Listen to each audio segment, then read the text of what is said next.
तर राष्ट्रवादी काँग्रेसच्या समितीनं शरद पवारांचा राजीनामा आज एकमतानं फेटाळलाय। पवारांनी राजीनामा मागे घेण्याची विनंती 18 सदस्यांच्या समितीनं केलेली आहे। समितीच्या या निर्णयानंतर राष्ट्रवादीच्या गोटामध्ये एक प्रकारे आनंदाची लहर पाहायला मिळते। सर्वच नेत्यांनी सिल्व्हर ओक मधून बाहेर आल्यानंतर शरद पवार सकारात्मक असल्याची भावना व्यक्त केली। यावेळी कार्यकर्त्यांमध्येही उत्साह पाहायला मिळाला। मात्र या सर्व घडामोडींदरम्यान अजित पवार निवड समितीच्या निर्णयावरती नाराज असल्याचं दिसून आलं। बैठकीनंतर अजित पवार माध्यमांशी न बोलताच निघून गेले। 2 वेळा माध्यमांनी विचारलं पण बोलायला नकार दिला। आव्हाड, भुजबळ, जयंतराव, देशमुख, मुंडे बोलले पण अजित पवारांनी गाडीच्या खिडकीची काच सुद्धा उघडली नाही। एकंदर अजित पवार राष्ट्रवादीमध्ये आता एकाकी पडले आहेत का? समितीने अजित पवारांच्या इच्छेविरोधामध्ये निर्णय घेतलाय का? हा प्रश्न सुद्धा उपस्थित होतो। या विषयावरती आज आपण चर्चा करणार आहोत।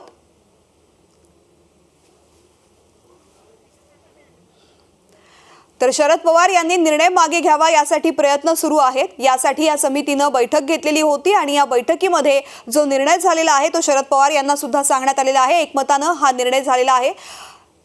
शरद पवार यांचा राजीनामा फेटाळण्यात आलेला आहे आणि त्यानंतर या संदर्भामध्ये अजित पवार यांनी कोणतीही प्रतिक्रिया देण्यास नकार दिलेला आहे। आणि याच संपूर्ण विषयावरती चर्चा करण्यासाठी काँग्रेसचे प्रवक्ता बालाजी पाटील आणि राजकीय विश्लेषक अविनाश चिलेकर आपल्या सोबत असणार आहेत।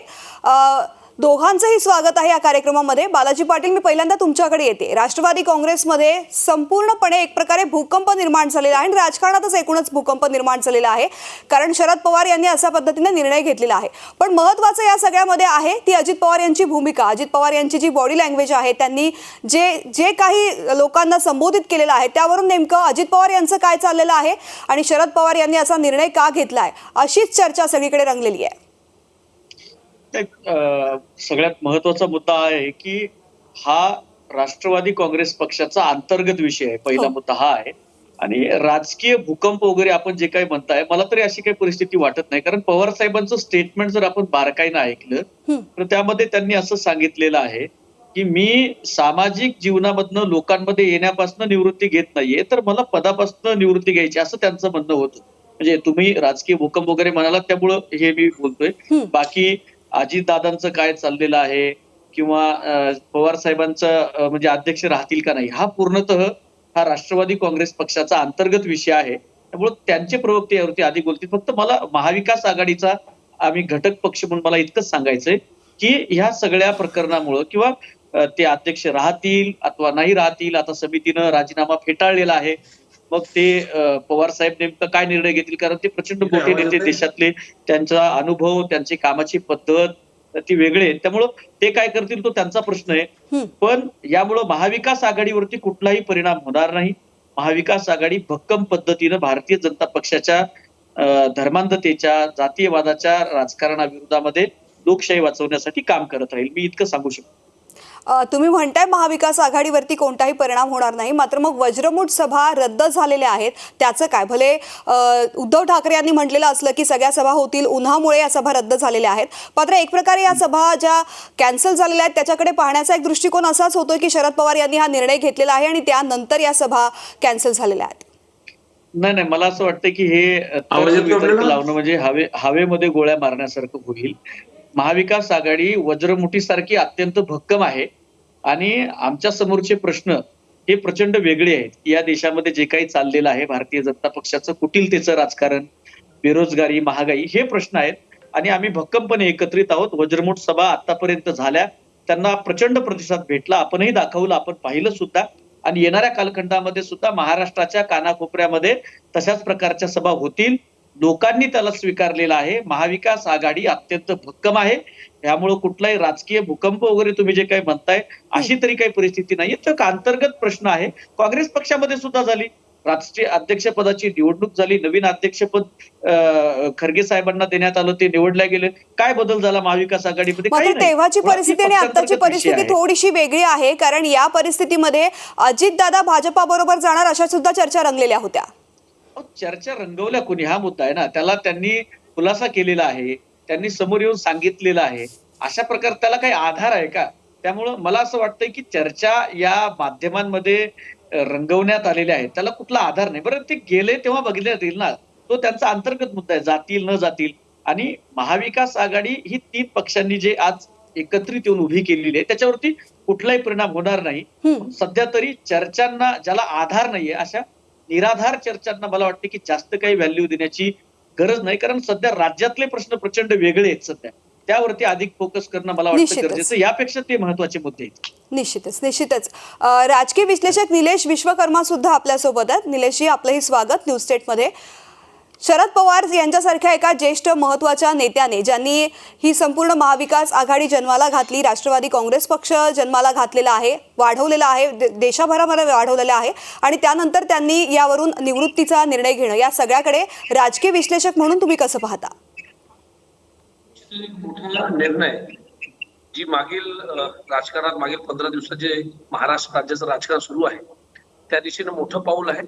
या 2 गोष्टी महत्वाच्या ज्या अधोरेखित केल्यासारख्या आहेत की जे एक वावटळ उठलं होतं की अजित पवारच भाजपचे मुख्यमंत्री होतील की भाजपसोबत जातील, त्यानंतर पूर्ण राष्ट्रवादी तालुक्यापर्यंत जिल्ह्यापर्यंत प्रत्येक कार्यकर्ता हा कशा पद्धतीने आपल्याकडे करून घेता येईल. आणि पवार साहेबांची खेळी आहे. शेवटी 1 मे 1960 पासून तर आज 63 वर्षाचं राजकीय कारकीर्द त्यांची आहे आणि निश्चितच संपूर्ण महाराष्ट्रात त्यांच्याबद्दल आदर आहे, देशात त्यांचं जातीय म्हणून ही भूमिका कुठंतरी त्यांनी फार मोठ्या वेगळ्या दृष्टिकोनातून घेतलेली आहे. राष्ट्रवादीचा पूर्ण थेटपर्यंत कार्यकर्ता थांबला पाहिजे असं अपेक्षित आहे. आपल्यासोबत राजकीय विश्लेषक अविनाश चिलेकर सुद्धा आहेत. अविनाशजी, या संपूर्ण घडामोडींकडे तुम्ही कशा पद्धतीने पाहताय?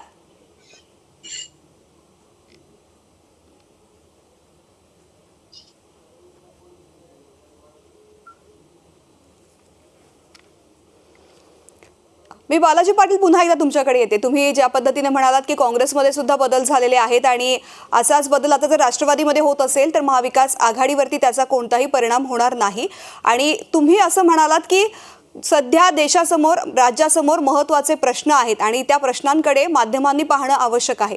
मात्र शरद पवार यांनी जो निर्णय घोषित केलेला आहे त्याचं टायमिंग सुद्धा या सगळ्या गोष्टींकडे लक्ष घालण्यासाठी प्रभावित करते, त्याचं काय?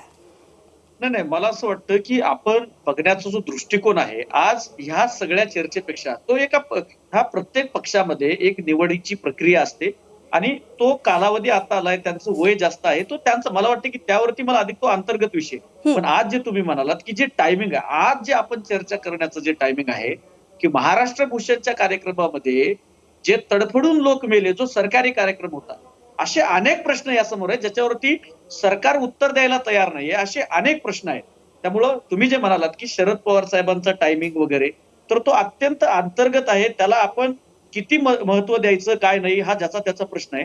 पण वैयक्तिक मी सांगायचं म्हटलं आमच्या पक्षाच्या वतीनं तर हा त्यांचा अंतर्गत विषय आहे. याच्याकडे भूकंप वगैरे, अहो इथं 16 लोक मरतात, ज्या ठिकाणावरती पोस्टमॉर्टम मध्ये रिपोर्ट येतोय आणि तिथं सांगितलं जातंय की हे डिहायड्रेशन मुळे, ही अननॅचरल डेथ आहे, सनस्ट्रोक मुळे झालेली डेथ आहे, लोक त्यामुळे मृत्युमुखी पावलेत असं पोस्टमॉर्टम रिपोर्ट मध्ये सांगण्यात आलेलं आहे. आणि भर दुपारी 4-5 तास तिथं लोक उन्हामध्ये बिना पाण्याची, बिना अन्नाची तडफडत होती. ही सगळ्यात महत्वाची मुद्दे आहे. ती अलीकडच्या कालखंडामध्ये दिसतच नाही. हा चर्चेचा मुद्दा आहे. बरं, नवे राष्ट्र अध्यक्ष येतील, त्यांच्यामध्ये नवे आले काय किंवा ते राहिले काय, पक्ष तर तो राहणार आहे ना. किंवा अजितदादांची जी काही चर्चा चाललेली आहे ते राष्ट्रवादीमध्ये आहेत सध्या, हा सध्याचं वास्तव आहे.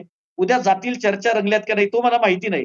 पण मुद्दा काय आहे की आज सरकार जे करतंय ते चुकीचं आहे, हे चुकीचं वाटत नाही अनेकांना आणि त्याच्यावरती वास्तविकपणे गांभीर्यानं चर्चा होत नाही, ही माझी खंत आहे. आणि तुम्ही जे म्हणताय ही चर्चा मला वाटत नाही की ही इतकाही याच्यावरती चर्चा करावी, कारण तो अंतर्गत विषय तो सगळ्याच पक्षांमध्ये होतो.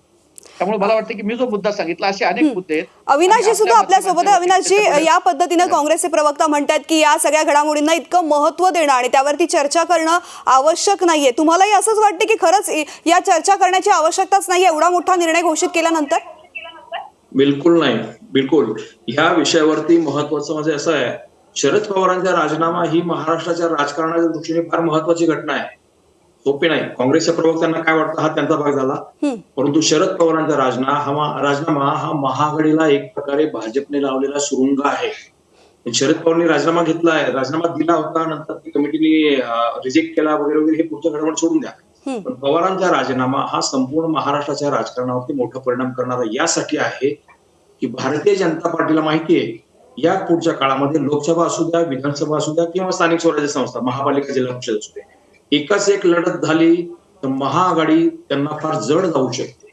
त्यासाठी महाआघाडीला सुरुंग लावायचा. पूर्वी शिवसेनेला मोडी काढली भाजपने, आता राहिला पक्ष कोणता तर राष्ट्रवादी आहे, त्याच्यामुळे महाआघाडी एकत्र आहे. आणि महाआघाडीला जर सुरुंग लावायचा असेल तर राष्ट्रवादीचा अजित पवार ही त्यांच्या गळाला लागलेला मासा होता. अशा प्रकारे राष्ट्रवादीला सुरुंग लावायचा म्हणजे महाआघाडीला सुरुंग लावायचा आणि पुढचं मैदान साफ करायचं. त्या दृष्टिकोनातून हा सगळा जो शरद पवारांचा राजीनामा हा महत्वाचा यासाठी आहे, जर अजित पवार भाजप बरोबर गेले तर महाआघाडी मोडीत निघते होत आहे. आणि शरद पवारांनी राजीनामा दिला हा त्याच्या मागचं दुसरे कारण आहे की त्यांचा कौटुंबिक निर्णय झाला, नुसता हा राजकारणापुरता मर्यादित निर्णय नाही. शरद पवार यांच्या कुटुंबाला सुद्धा याच्यामध्ये फार मोठा धोका संभवत होता. पवार फॅमिली जे एकत्र आहे, आतापर्यंत आपण ऐकतो पवार संपूर्ण एकत्र कुटुंब आहे. मावळच्या लोकसभा निवडणुकीच्या वेळेस आपण अनुभवलं की तिथे पडली होती आणि पवार कुटुंब दुखण्याची वेळ आली होती. सुप्रिया सुळेंना सांगावं लागलं की आमचं कुटुंब एकत्र आहे, ते एकत्र राहील. अजित पवारांना सुद्धा त्याविषयी स्पष्टीकरण द्यावं लागलं. त्यात मला नाही वाटत म्हणजे ह्या शरद पवारांच्या राजीनाम्याचा हा जो निर्णय होता किंवा 4-5 दिवसाच्या ज्या घडामोडी आहेत, महाराष्ट्राच्या राजकारणाच्या दृष्टीने अत्यंत महत्वाच्या आहे. 2024च्या दृष्टिकोनातून अत्यंत महत्वाचं आहे. 10 तारखेला कर्नाटकचा निवडणूक होईल, 13ला निकाल लागेल. कर्नाटक हातातून जाते काय अशी भाजपची परिस्थिती आहे. जर महाआघाडी एकत्र राहिली, की शरद पवार यांच्यामुळे एकत्र राहिली, तर भाजपला महाराष्ट्रामध्ये 2024ला फार मोठा धोका संभवतो. लोकसभेला त्याबरोबर विधानसभेला, म्हणून महाआघाडीच मोठीत काढायची यांनी कोणत्याही मार्गाने, म्हणून त्यांनी पद्धतशीर हा डाव खेळलेला आहे. आणि शरद पवारांनी जे राजीनामा दिला त्याच्या मागचं आणखीन एक महत्वाचं कारण असं आहे, अजित पवार ईडीच्या कारणामुळे जे अडचणीत आलेले आहेत, एक तर त्यांनी सरळ सरळ भाजपला शरण जाणे हा एक मार्ग किंवा शांत बसणे हा दुसरा मार्ग. आणि अजित पवारांबरोबर 30-40 आमदार आहेत वगैरे वगैरे असं जे सांगितलं जात होतं, राष्ट्रवादीची बोट फुटण्याच्या मार्गावर होती. त्याला शरद पवार यांच्या या एका कृतीमुळं ब्रेक लागलेला आहे. आता अजित पवारांच्या पायामध्ये बेड्या नाही, साखळदंड टाकले शरद पवारांनी. एक लक्षात घ्या, फार महत्वाचं आहे ते. म्हणजे आपण देवेंद्र फडणवीस यांची जी चाल होती, जी खेळी होती, ती शरद पवारांनी एक प्रकारे मोडीत काढलेली आहे. शरद पवारांचा हा गेम प्लॅन आहे, तो सक्सेस झालाय असं मला वाटतंय. अविनाशजी, या सगळ्यामध्ये अजित पवार यांच्याकडे सगळेच जण एक प्रकारे संशयाचं वातावरण निर्माण झालेलं आहे. कारण त्या दिवशीचा जो कार्यक्रम झाला, त्यानंतर आज माध्यमांना सामोरं जाताना अजित पवार, या सगळ्या गोष्टींमध्ये अजित पवार काही वक्तव्य करत नाहीयेत. त्या दिवशी ते बरेच बोलले, अगदी कार्यकर्त्यांना शांत करण्यासाठी त्यांनी माईक सातत्यानं हातात ठेवला आणि ए तू गप रे हे वाक्य सुद्धा आता सगळीकडे पसरलेलं आहे, त्यांचं मीम सुद्धा तयार झाले. मात्र आज अजित पवार शांत होते, त्याचं नेमकं कारण काय? मग अजित पवारांना लक्षात आलंय की आपण उघडे पडलो त्याच्यामध्ये. संपूर्ण राष्ट्रवादी आता शरद पवारांच्या त्या निर्णयामुळे राष्ट्रवादी इंटॅक्ट राहील. शरद पवार म्हणजे राष्ट्रवादीची फुटणार, अजित पवार जाणार ही चर्चा आता मागे पडली. राष्ट्रवादीचे सिनियर मोस्ट सगळे नगर आमदार, खासदार पवारांच्या प्रती किती एकनिष्ठ आहेत हे ह्या संपूर्ण 4 दिवसाच्या प्रदर्शनामध्ये दिसून आलं. आणि अजित पवारांनी त्या दिवशी ज्या पद्धतीने जो स्टँड घेतला, सुप्रिया तू बोलू नकोस, हे तू गपरे वगैरे वगैरे, अजित पवार एकाकी पडलेत, अजित पवार कॉर्नर झाले. शरद पवारांनी रुपालीताई, अविनाश चिलेकर राजकीय विश्लेषक आहेत आणि ते म्हणतात की अजित पवार एकाकी पडलेले आहेत, त्यामुळे त्यांनी अशा पद्धतीची जी भूमिका, त्यांची बॉडी लँग्वेज आहे ती दिसून येते. तुम्ही राष्ट्रवादीच्या नेते आहात, कशा पद्धतीनं या सगळ्यावरती तुमची प्रतिक्रिया असेल, कसं पाहता? लक्षात घ्या, राजकीय विश्लेषकांनी काय विश्लेषण करायचं तो त्यांचा अधिकार आहे, पण त्यांनी जे आता विश्लेषण केलं त्याला आम्ही सहमत नाही आहोत. अजितदादा अजिबात एकाकी नाहीयेत. अजितदादा कार्यकर्त्यांना एक गप रे, सुप्रिया तू बोलू नको, मी तुझा मोठा भाऊ या नात्याने सांगतोय, हे सगळं अधिकाराच्या हक्कातनं कुटुंबातील व्यक्तीला समजवताना ते दिसत होते. त्याच्यामुळे हे जे काही सांगतायत असा कोणताही प्रकार नाही. आजच्या समितीमध्ये माननीय अजितदादा सकाळी लवकर आले, सर्व समितीने तो एकमताने ठराव नामंजूर केला. मुळामध्ये निवृत्ती जाहीर कुणी केली? मोठ्या साहेबांनी केली. ती सगळ्यांच्याच इच्छेविरुद्ध होती. फक्त माननीय अजितदादा मोठ्या साहेबांनी सांगितल्याप्रमाणे कार्यकर्त्याला एक सक्षम नेतृत्व म्हणून समजवत होते. याच्या पलीकडं ते एकाकी पडले किंवा त्यांना काय असा कोणताही विषय नाही. ताई, पण मग दादा भाजप सोबत जाणार या सगळ्या चर्चा ज्या सुरू होत्या त्यावरती सुद्धा जरी राष्ट्रवादीकडून स्पष्टीकरण आलेलं असलं तरी अद्याप सुद्धा तशीच एक शंका प्रत्येकाच्या मनात आहे. मुळामध्ये ह्या बातम्या ज्या 1 महिन्यापासून चाललेल्या आहेत त्या कुणी पेरल्या, कशासाठी पेरल्या, त्या बातम्या बाहेर येत असताना की माननीय अजितदादा आता भाजप सोबत जाणार आहेत, या सगळ्या बातम्या येत असताना स्वतः खुद्द अजितदादांनी मीडिया समोर येऊन त्याचं स्पष्टीकरण दिलेलं आहे, त्या गोष्टी सांगितलेल्या आहेत. ज्यावेळी खारघर मधली घटना घडली त्या गोष्टीवर कुणी बोलू नये, तिथला प्रकार लोकांसमोर येऊ नये, त्याच्यासाठी भाजपने ज्या बातम्या पेरल्या होत्या त्याचं खंडन स्वतः अजितदादा यांनी केलेलं आहे. त्याच्यामुळे तशा कोणत्याही शक्यता नव्हती, तशी कोणतीही गोष्ट घडत नव्हती. परंतु बातम्या चालू असताना त्या तिथे सामोरं येऊन स्वतः समोर येऊन त्यांनी या सगळ्या गोष्टीचं खंडन केलेलं आहे. आणि त्याच्यानंतर माननीय मोठ्या साहेबांनी अचानकपणे निवृत्ती जाहीर केली, ती कुणालाच कार्यकर्त्यांना मान्य नव्हती. नाही, निलेश विश्वकर्मा, रुपालीताई म्हणतात की अचानकपणे शरद पवार यांनी निवृत्ती जाहीर केली. तुम्हाला असं वाटतं खरंच शरद पवार यांच्यासारखे ज्येष्ठ नेते अचानकपणे कोणता निर्णय घेऊ शकतात?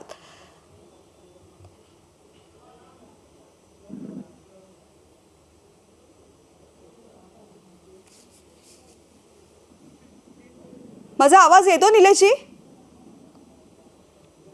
निश्चितच मी तुमच्यामध्ये सहमत आहे की शरद पवार साहेबांना संपूर्ण देश, महाराष्ट्र हा ओळखत आहे आणि कुठंतरी भाजपची खेळी सातत्यानं राहिली आहे की या पक्षांना कशा पद्धतीने खंडन करायचं.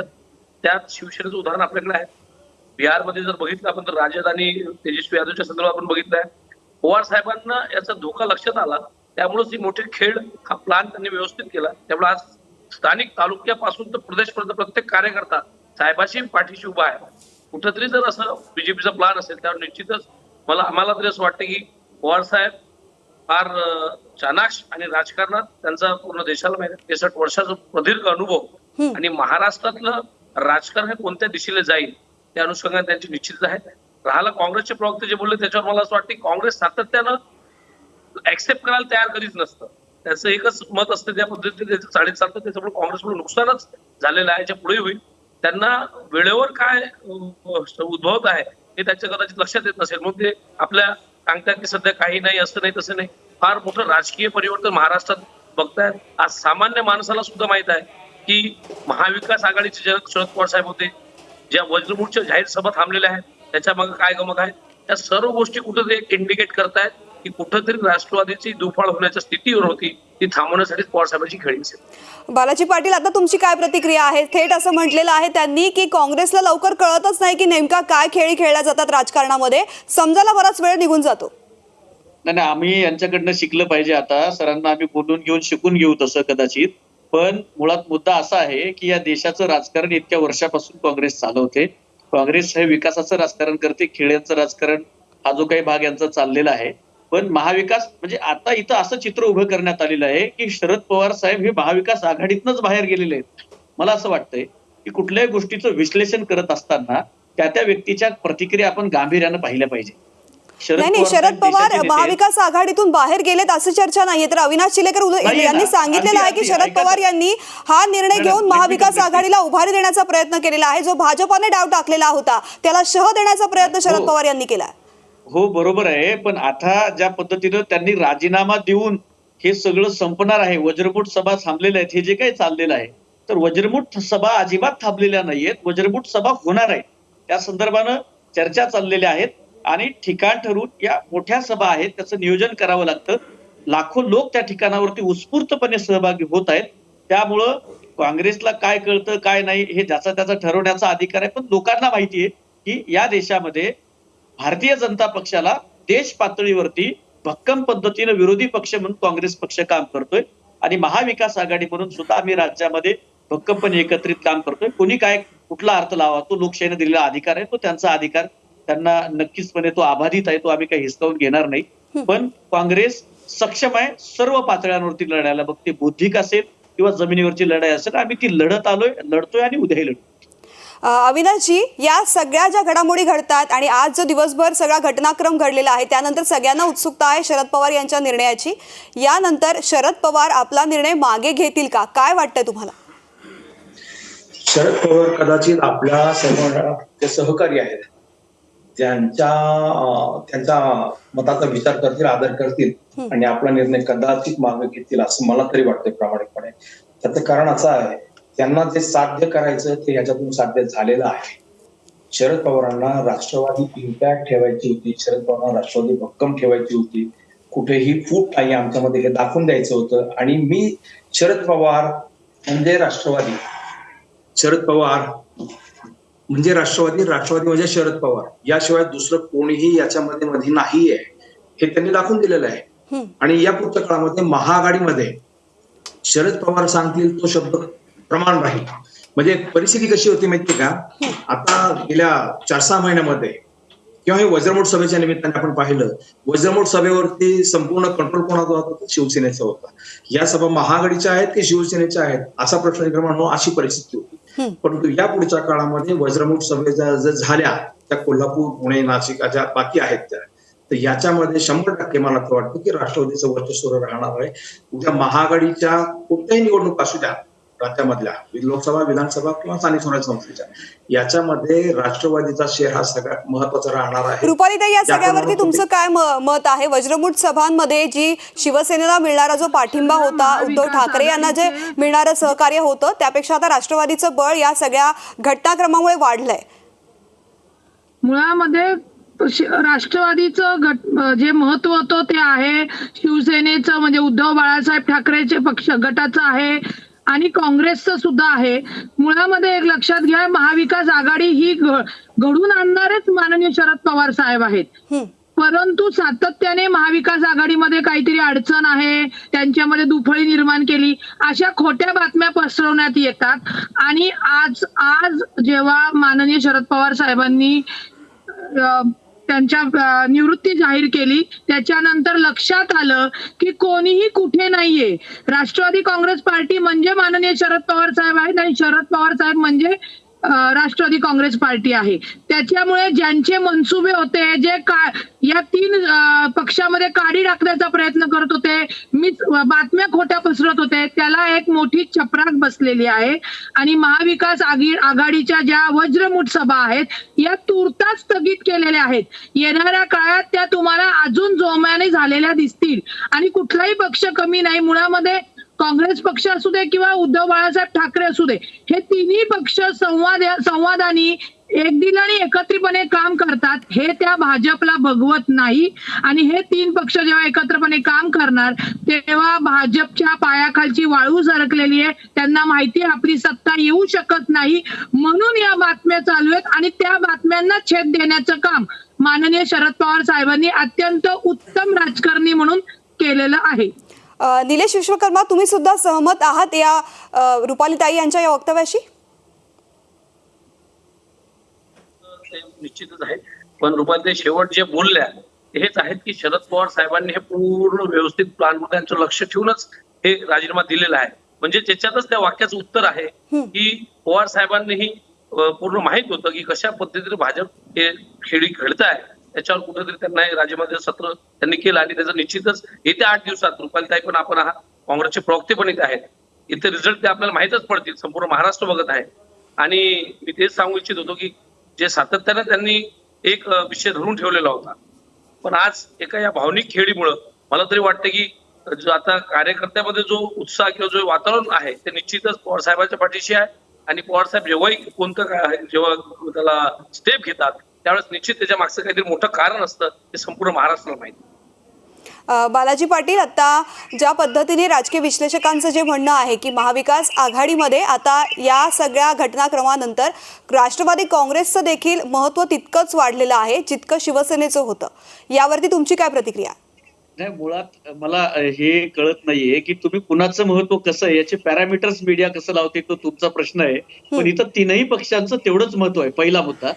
नंबर 2, ज्या पद्धतीने आता रुपालीताई म्हणाल्या की ह्या 3 पक्षाचं एकत्रित भक्कमपणे राहणं हे भारतीय जनता पक्षाला आता सहन होत नाहीये. आणि याच्यात त्यांना अजून जास्त त्रास याचा होतोय की कर्नाटक सारख्या राज्यामध्ये आता तिथं त्यांची गळती चालू झाली आणि सगळे लोक कर्नाटक मधनं बीजेपीतनं बाहेर येतात, असं मला मुद्दा भरकटू द्यायचा नाहीये. पण आता हाच विषय आहे की भारतीय जनता पक्षाला वास्तवाची जाणीव झाली आहे. त्यांनी स्वतः केलेल्या अनेक सर्व्हेजमध्ये बीएमसी असेल किंवा महाराष्ट्रातल्या ज्याला मिनी विधानसभा म्हणून त्या स्थानिक स्वराज्य संस्थेच्या निवडणुका असतील किंवा आता काल परवा झालेल्या मार्केट कमिटीच्या निवडणुकांचे आपण जर निकाल पाहिले आणि हे सगळं जर पाहिलं तर त्या निवडणुका बीजेपी आणि शिंदे सरकारनं यासाठीच घेतल्या नाही की त्यांना त्यांचा पराभव दिसतोय, बीएमसी मध्ये दिसतोय, जिल्हा परिषदांमध्ये दिसतोय आणि येणाऱ्या विधानसभेमध्ये दिसतोय, लोकसभेमध्ये सुद्धा दिसतोय. आणि त्यामुळं मूळ मुद्द्याला भरकटून देशातल्या समस्यांना बाजूला सारून, पराभवाला बाजूला सारून, आपल्या अपयशाला बाजूला सारून लोकांची दिशाभूल, माध्यमांची दिशाभूल करण्यासाठी या पेरलेल्या बातम्या आहेत. ज्या पद्धतीने आता रुपालीताई म्हणाल्या त्या पद्धतीने हे तीनही पक्ष आम्ही अत्यंत भक्कमपणे एकत्रित सोबत आहोत. आमचा संवाद आहे, वज्रमूठ सभाही होणार आहेत येणाऱ्या मिनी विधानसभांमध्ये, जिल्हा परिषदांमध्ये, पंचायत समित्यांमध्ये, त्याचबरोबर विधानसभेमध्ये, अगदी लोकसभेमध्ये सुद्धा आम्ही सोबत लढू. भारतीय जनता पक्षाचा अविनाश चिलेकर, आपली या संदर्भातली प्रतिक्रिया काय आहे नेमकं महाविकास आघाडी संदर्भात? परत बोला, आपण काय सांगितलं? ज्या पद्धतीने आता बालाजी पाटील यांनी सांगितलेलं आहे की महाविकास आघाडीवरती याचा कोणताही परिणाम होत नव्हता, महाविकास आघाडी भक्कम आहे, मात्र भाजपाने या सगळ्या खेळी खेळलेल्या होत्या आणि मात्र तीनही पक्ष सध्या बळकट आहेत. एक सांगतो, या 4-5 दिवसातल्या घडामोडीमुळे भाजपने सुद्धा धसका घेतलेला आहे. सगळ्यात महत्वाचं आहे त्याचं कारणच असं आहे की वज्रमूठ सभा होतील नाही होतील हा पुढचा भाग झाला. यापूर्वी झाल्या त्याच्यात आपण परिस्थिती पाहिली की याच्यामध्ये महाआघाडी एक गठ्ठा दिसली संपूर्ण राज्यामध्ये, परंतु या पुढच्या काळामध्ये ज्या वज्रमूठ सभा होतील त्याच्यामध्ये राष्ट्रवादीचं वर्चस्व राहणार आहे, शिवसेनेचं नाही. शरद पवारांच्या निर्णयामधून 2-3 महत्वाचे जे संदेश गेलेले आहेत ते आपण विचारात घेतले पाहिजेत. महाराष्ट्राच्या राजकारणामध्ये या पुढच्या काळामध्ये जर मुख्यमंत्री व्हायचा असेल तो 100% राष्ट्रवादीचा होईल. महाराष्ट्राच्या राजकारणामध्ये लोकसभेच्या जागा वाटपाचा जर प्रश्न आला तर तिथे सुद्धा राष्ट्रवादीचं प्राबल्य राहील. विधानसभेच्या जागा वाटपाचा प्रश्न आला तर तिथे सुद्धा राष्ट्रवादीचं प्राबल्य राहील. याच्यामुळे शिवसेना सुद्धा कॉर्नर झालेली आहे. शिवसेनेला एक प्रकारे भाजपने नाही तर शरद पवार यांनी त्यांची जागा दाखवून दिलेली आहे. उद्धव ठाकरे यांच्या बाबतीमध्ये पुस्तकामध्ये जी काही विधानं शरद पवारांनी आता केलेली आहे की ते मंत्रालयात जात नव्हतं, ते आम्हाला पसंत पडत नव्हतं, लोकांना भेटत नव्हतं वगैरे वगैरे जे काय असेल तर ती सगळी जर पाहिली तर या पुढच्या काळामध्ये काँग्रेस आणि शिवसेनेला महाआघाडीमध्ये तितकासा से राहणार नाही हे अगदी स्पष्ट आहे. यापुढे म्हणजे भाजपला जे पाहिजे होतं ते सुद्धा साध्य होईल याच्याविषयी मला आता साशंकता आहे की शरद पवारांनी सगळी सूत्र स्वतःच्या ताब्यात घेतलेली आहेत. महाआघाडी या पुढच्या काळामध्ये इंटॅक्ट राहिली तर भाजपला महाराष्ट्रामध्ये ज्या पद्धतीने 150 जागा किंवा त्यांचं जे टार्गेट आहे ते अचीव्ह करणं आता तितकं सोपं राहिलेलं नाही. एक दुसरं महत्वाचं, अजित पवार नाराज आहेत, 100% अजित पवार नाराज आहेत. अजित पवार दुसरं कोणतं वेडवाकडं पाऊल उचलतील असं तूर्त मला वाटत नाही, कारण यापूर्वी जो अजित पवारने आतताईपणा केला होता तो आता करतील असं बिलकुल शक्यता वाटत नाही. त्यांनी परिस्थिती पाहिलेली आहे आणि अजित पवार 4 वेळा उपमुख्यमंत्री राहिले, ते तेवढे चाणक्य आहेत, ते दुसरा कोणताही विचार करतील असं तूर्त तरी आता दिसत नाही. रुपालीताई, अविनाश चिलेकर यांनी म्हटलेलं आहे की अजित पवार 100% नाराज आहेत. तुमची प्रतिक्रिया? खरंच दादा आता एक लक्षात घ्या, त्यांचं म्हणणं आहे की माननीय अजितदादा नाराज आहेत, पण अजितदादा स्वतः येऊन 10 वेळा सांगतायत ना, मग आता तरी नाही ते नाराज म्हणत असतील तर त्याला उत्तर द्यायला आमच्याकडे काहीच शब्द नाहीयेत. कारण का माननीय साहेबांनी ज्यावेळी निवृत्त होण्याचा निर्णय घेतला होता त्यावेळी तुम्ही बघितलं की मोठे साहेब, काकी साहेब बसल्या होत्या, त्यांच्याशी बोलून ते कार्यकर्त्यांना समजावत होते. त्यामुळे माननीय दादा अजिबात नाराज नाहीयेत. आता त्यांचं म्हणणं असेल तर त्याला आता आम्हाला शब्द नाहीयेत सांगायला. आणि राहिला विषय माननीय दादा मुख्यमंत्री होण्याचा, तर दादा मुख्यमंत्री होणार आणि महाविकास आघाडीची पकड ही अजून घट्ट आहे, त्यांच्यामध्ये संवाद आहे. दोन्ही पक्षांनी माननीय मोठ्या साहेबांकडे त्यांची काय बोलणी झालेली आहेत सांगितलेलं आहे. त्याच्यामुळे असं कुठलाही महाविकास आघाडीवर परिणाम झालेला नाही आणि तो होऊन देणार नाहीत. कारण का महाविकास आघाडीचे जनकच माननीय शरद पवार साहेब आहेत. त्यांनीच उद्धव साहेबांना महाराष्ट्राचे मुख्यमंत्री होण्यासाठी म्हणजे एक वडील मित्राच्या यांनी सांगितलेलं होतं. त्यामुळे मला नाही वाटत की त्यांचं जेव्हा ते म्हणतायत की दादा नाराज वगैरे, तर असा कोणताही प्रकार नाही आणि ते स्वतः दादांनीच सांगितलेले. रुपालीताई, अविनाशजींनी आणखी एक मुद्दा उपस्थित केलेला होता. ते म्हणाले होते की महाविकास आघाडीमध्ये सध्या राष्ट्रवादीचं आता महत्व या सगळ्यामुळे वाढलेलं आहे. जेव्हा जेव्हा जागा वाटप होईल त्यावरती सुद्धा याचा परिणाम होणार आहे.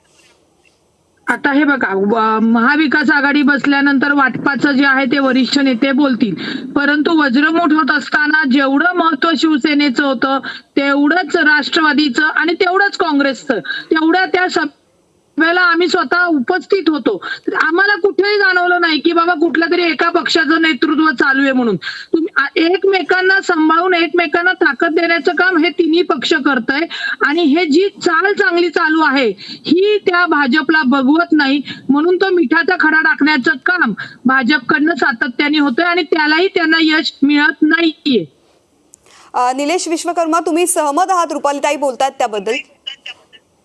मला आता इथे सांगायचं जे बालाजीने सांगितलं, बालाजी साहेबांनी सांगितलं, अविनाशजींनी आणि रुपालीजी की वज्रमूठ आणि तिन्ही पक्ष एक आहेत. आणि आता बोलताना सांगितलं की अविनाशजी बोलतात की अजित पवार ठाम आहे, अविनाशजी सांगितलं की नाराज आहे, ही ठाम आहे. रुपालीजी म्हणतात की ते नाराज नाही आहे.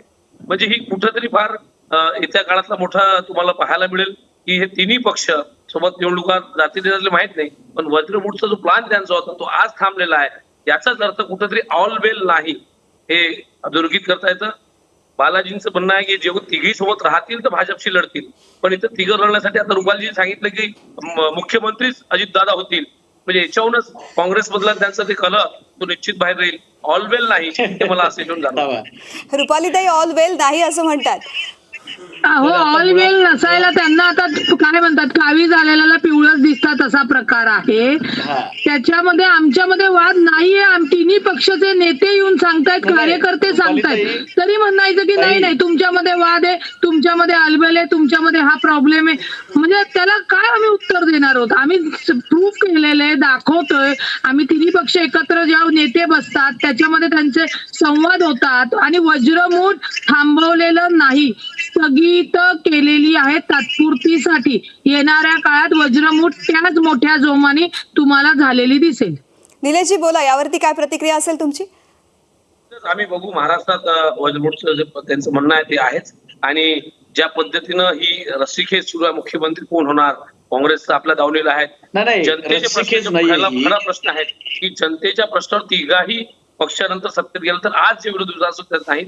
कालची जर तुम्ही घटना बघितली दिल्लीची, ज्या राष्ट्रीय महिलापटू आहेत त्यांनी आरोप केला, त्यासाठी कुठेही भाजप, राष्ट्रवादी, सेनेनं अजूनही त्यांना पाठिंबा किंवा महाराष्ट्रात असं रान उठवलेलं नाही की बा ज्या भाजपच्या खासदाराच्या विरोधात एवढ्या मोठ्या कंपनीच्या राष्ट्रीय खेळाडू आहेत त्यांनी निश्चितच मोठ्या प्रमाणात देशाचं नाव मोठं करण्याचं काम जगात केलेलं आहे आणि आज ते जंतर मंतरवर आहेत. तर त्यांना पाठिंबा हा मुद्दा सध्या आपल्या चर्चेचा नाही, मी थोडंसं तुम्हाला थांबवते. बोला बोला. मला एवढंच सांगायचंय की वाद नाहीत असं आम्ही सांगतोय आणि विश्लेषक असेल किंवा आपण असाल, तुम्ही आहात असा आमच्यावरती लादण्याचा प्रयत्न करताय. पण एक वास्तवात सांगतो, एक minute sir, please let me complete. मला इतकं सर इथं मुद्दा आमच्यामध्ये कुठलीही रस्सीखेच नाहीये. अत्यंत समन्वयानं महाविकास आघाडी काम करते. तीनही पक्ष व्यवस्थित संवादात्मक पुढे चाललेत. कुणाचंही इथं महत्व कमी किंवा अधिक नाहीये. तीनही पक्षांना ज्याचं त्याचं महत्व माहितीये, त्यामुळे आम्ही एकत्रित काम करतोय. आणि विषयाच्या बाहेर जाऊन तुम्ही मुद्दा काढलाय म्हणूनच सांगतो, जे दिल्लीमध्ये घडलं त्याच्या बाबतीमध्ये तीनही पक्षांनी आपापल्या प्रत्येक ठिकाणावरती संघटनेतनं तालुका पातळीवरती, जिल्हा पातळीवरती, आपण फेसबुकवरती बघा ते दिसेल, आमच्या युवक काँग्रेसनं तरी सगळीकडे त्या संदर्भाने निदर्शनं केलेली आहेत. आता पुण्यामध्ये सुद्धा एका ठिकाणावरती होतंय. जर तुम्ही असाल तर इथे येऊन सहभागी होऊ शकता. कृपया आपण डोळसपणे पाहिलं पाहिजे. आम्ही भारतीय जनता पक्षाच्या विरोधामध्ये लढतोय. इथं कुठल्याच पदासाठी, कुठल्याच जागांसाठी रस्सीखेच नाही. जे काही होईल ते समन्वयानं, मॅच्युरिटीनं होईल. आम्ही सामोरं जाऊ एकत्रित येऊन आणि भारतीय जनता पक्षाला सत्तेतनं खाली खेचून लोकशाहीचं सरकार, लोकांसाठी आम्ही भक्कम सरकार उभं करू.